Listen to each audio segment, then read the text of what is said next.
বললে, সুদ ঘুষ পর নিন্দা সমালোচনা বেহায়াপনা আধিপত্যবাদ বিস্তার টেন্ডারবাজি চাঁদাবাজির বিরুদ্ধে কথা বললে, মদ জুয়া ফ্যান্সিডির বিরুদ্ধে কথা বললে, এমন কিছু নেতা নামে খেতা আছে তারা ওলামায়ে কেরাম মসজিদ ইমাম খতিবদেরকে হুমকি দামকি দিতে চায়। কথাটা ঠিক না বেঠিক?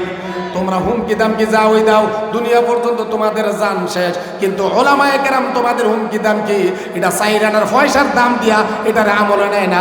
ওলামায়ে কেরাম পৃথিবীতে আগমন করেছে নবী রাসূলদের সেই উত্তরসূরি হিসাবে। কথাটা ঠিক কিনা?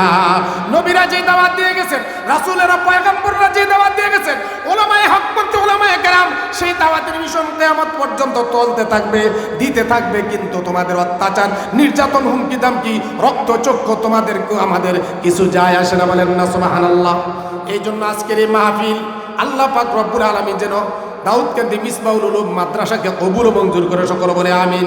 অত্র এলাকার লোকদেরকে বলবো, আপনারা আজকের এই দিনটিকে গনিমত মনে করিয়া কাজকর্ম বন্ধ করিয়া দোকানপাটে রাস্তাঘাটে বসে না থেকে মাহফিলের প্যান্ডেলে চলে আসেন। কত পরিশ্রম করে আজকের এই কোরআন সুন্নাহর মজলিস জান্নাতের বাগান তৈরি করা হয়েছে।